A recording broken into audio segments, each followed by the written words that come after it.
kining pagdeklarar ni Hesus nga siya mao ang pultahan, nga siya sad ang maayong magbalantay nga misulod sa pultahan.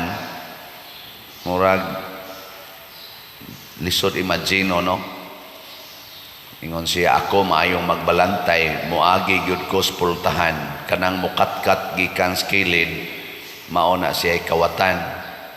So ang nag-una kuno niya mga kawatan, kay nangatkat sa kilid, siya niagi gyud sa pultahan. Nya kinsa man sad ang pultahan, ingon siya, ako mao ang pultahan. Lingi ay mong tupad na kasabot ka na.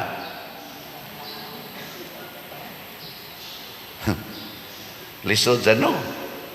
Ako bitaw galisod sa ko, tabang-tabangan lang ni nato, ha. Ambot unsaon ni pagsabot, pero ang kuan manggod, ang gihisgutan din ni mao ang pagluwas sa makasasala. Ang karnero nga gitawag ni Hesus nga nabutang siyang turel, mao ang mga karnero nga naluwas kadto bang kamaunang mamati niya. Dili pwede ang tao nga makasala atong luwason pinaagi og dili Diosnon nga paagi. Nya unsa may Diosnong paagi, ang gauna gyud diha ang pagkamahigugmaon. Kana bang mutudlo ka, mokorek o mugiya ka sa usa ka tawo, dili ginamit ang gugma, kawatan ka. Gugma gyud mao gina siya, kay ang pultahan manggod sa tao mao ang iyang kasing-kasing. Makasud gani kas kasing-kasing sa usa ka tawo, musunod na siya nimo. Di gani ka kasulod siyang kasing-kasing, musupak gid na. Nya unsa may makapasulod sa kasing-kasing, kana ra yung gugma. Mao ra gyud makaabli sa kasing-kasing. Kinsa dinhing mga asawaha na makasiguro gyud nga nakasud siya sa kasing-kasing sa iyang bana, tasa kamot naiusa ni dare yun. Sige, ilhan na nimo kay ang imong bana magsige ginagsunod sa tanan nimong isulti. Ana, di gina mo supak, di gin mo ana mag-away. Kinsa dinhing mga banaha nga makasiguro gyud nga nakasud gyud siya sa kasing-kasing sa iyang asawa, tas kamot ana sa ini sa mga tulo ka buok nga hambugiro kay tanan. Amo lagi gyapon na isukdanan nga di na gyud mo mag-away, magkasinabtan na gyud, kay nga naman kanunay mang nakasabot kay gugma may gigamit. Unsa may mukatkat kanang katkat, kanang mugamit kag kasuko, kana bang mudritso kag ingo ay rugtuo na kung buanga ka. Mo ugkong in taon ana, no, muugkong kibaw ka, kibaw ka, bantay la kanako. Kana imo na nang gilaktod. Kamo mga ginikanan, sulay sa ninyong sod ang kasing-kasing sa inyong anak, kay mao ra ba na sila inyong mga karnero. Kinsa dinhing ginikanana nga moingon gyud, pader, ako nakasod gyud ko kasing-kasing sa ako mga anak, tasa ka ba? Ilhana ninyo kay ang inyong mga anak di gid na magkusmod ang naong. Inigabot ninyo kanunay ginang malipayon na nya di gyud mo magyaw-yaw, di mo magsigig panaway nila, di mo magsigig pangoreksyon. Mao ba na inyong gibuhat? Congratulations sa ni Isa. Pero magsige na kayo mogyaw-yaw, magsige na mong pangoreksyon, niya ang inyong anak magkusmod ng naong, pero musunod, pero gagkusmod ang naong, kana wa na mo kasod anas kasing-kasing, nang laktod na mo, gikawat na ninyo ang ilang free will. Kani mga atong free will, mao ni kawaton si Yawa. Niya, unsa man pagkawat si Yawa, iyatang danihon sa pagsupak-supak sa Ginoo. Mangita ginang Yawa o dali sayon laktod nga paagi. Sama na bang mga manag-uyab, unsa may agianan padulong sa kabalaan sa ilang gugma, naa diha ang truth and purity. Kung mapuy-an sa manag-uyab, niya maminyo sila nga ang gibasihan truth and purity sa ato paniagi sila pultahan padulong sa kaminyoon. Pero kung ang ilang gibasihan sa pagminyo nabuntis ang babae, wa na, gikawat na, kay ang gibasihan mauman ang sala. Muna kung ako'y pangutanon, labi nagkaila ko, niya muingon dayon nabuntis ko, Father, niya magminyo, may muingon dyan ko, ay sa mo pagminyo. Kay pangutanon ti ka, o wa pa ka mabuntis karon, magminyo ka, sa dili. Ang laki sa pangutanon ako, o wa pa ni mabuntis imong uyab, magminyo ka mo karon sa dili, papader nako, kaklaro, anak, inyong gilaktod, dili truth and purity. I-restore usa ang kamatuoran. Yan sa man pag-restore sa mga manag-uyab sa kamatuoran, mubalik sila sa pagkamanag-uyab, magbasol sa ilang mga sala, maghinulsol. Unya, human, dili na sila maghinikapay nga murag minyo, magdog og higda, magsigig sex. Wa na na, basula na na nila. Unya, human, pakatawhon ang bata. Pakatawhon.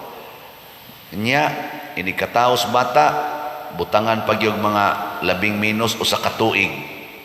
Aron nga makapamalandong yun, marelax na. Kay doon na naman sa kay adjustment aning nag-atiman kag bata. Hangtod, marelax. Ika-relax na, hala, pamalandong. Wa na mo'y hikapay, wa na mo'y sex, na ang purity, nabalik na ang kamatuoran, nga dalaga mong ulitaw, o niya dayon, nagpabilin man ang inyong gugma sa usag-usa, nagpabilin man ang inyong kasibot nga magpakasal, dili tungod kay naanay bata, dili tungod kay naanay nahitabo, kung dili nakita na gyud ninyo nga kini human sa atong pagbasol, human sa atong pag-restore sa atong purity, nilutaw nga magminyo gyud ko nimo. Ana, aminyo dayon, di gyud mo magmahay ana. Pero kasagaran sa akong nahibaw-an nga buntis niya nagpakasal na inig kaminyo pagkatungason. Aw na mo sige no ba nakalampos pero tungason kayo. Ilingay mong tupad. Naon sa gibasihan nimo pagminyo nimo. Naon sa imong gibasihan ang pagkabuntis, ang pagkapuyo-puyo, tungason kayo. Lagi. Mauna nga niingon si Jesus, ako mao ang pultahan.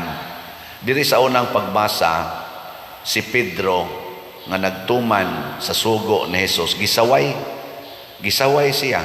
Nganong nakigtipon man ka ang mga tao nga dili limpyo. Ingon si Pedro, ako sad gahuna-huna sa kuan ng hugaw og limpyo. Pero giingnan man kus Ginoo nga ayaw isipang hugaw ang akong gihimong limpyo. Sa to pang makalimpyo ang Ginoo ra gyud. Kung sundo na tong Ginoo, limpyo gyud ta. Pero kita lay maglimpyo-limpyo, hugaw. Ana.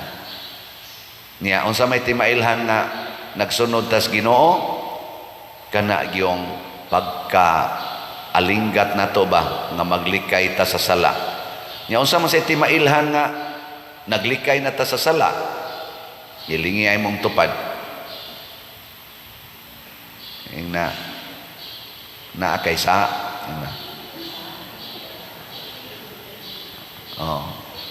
unsa may timailhan nga naglikay na ta or nakalikay na ta sa sala, matud pa diri sa atong tubag sa Salmo.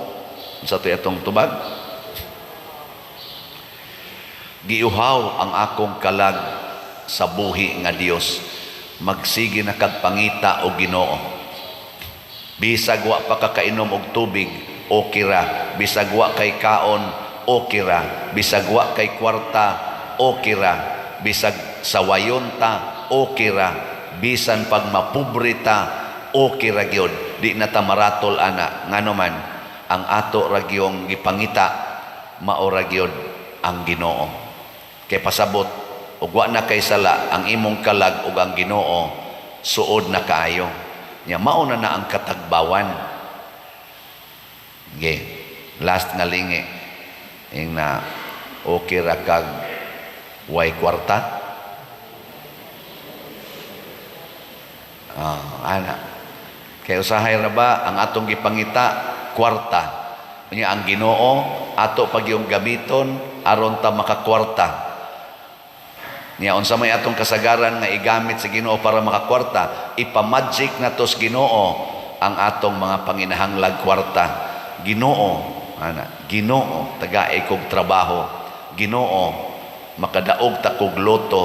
Ginoo unsa pa nang uban, mabayran ko na ning akong utang.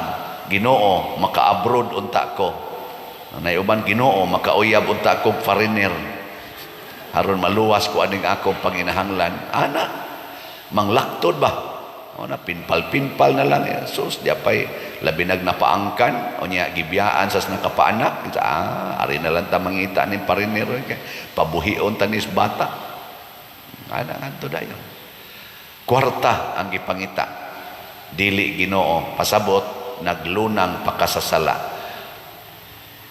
Kinsa ninyo dinhi ang magrosaryo gyud kada adlaw unya di gyud ka katog og dili ka karosaryo tas kamot arang-arang kay naay tunga-tunga. Kinsa dinhi ninyo ang mopalit gyud slot kada semana nya di gyud ka mahimutan kung di ka kapalit tas kamot. Naay usa nga ni isa ang uban ngano wala tungod kay sus ang kwarta pa dir ipapalit ning bugas, sus pa dir ang kwarta na mao ginay ato na nga kanang naang para pang Ginoo, para pang simbahan kaning slat-slat nato dinhi para ibayad sa kumbento, kaning SBF dag tag 500, kining DCHS tag 200. Ay unya na kay unahon ta gining bugas, unahon taning makaon. Ang imong gipangita dili pa Ginoo. Ang imong gipangita mao pa ang lawasnon nga panginahanglan.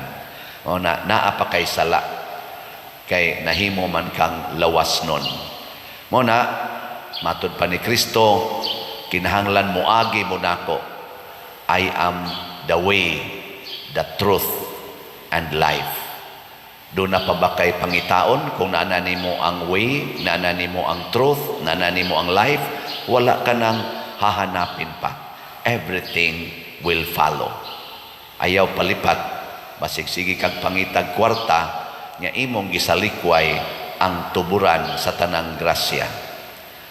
Nay kuyaw kayo, no?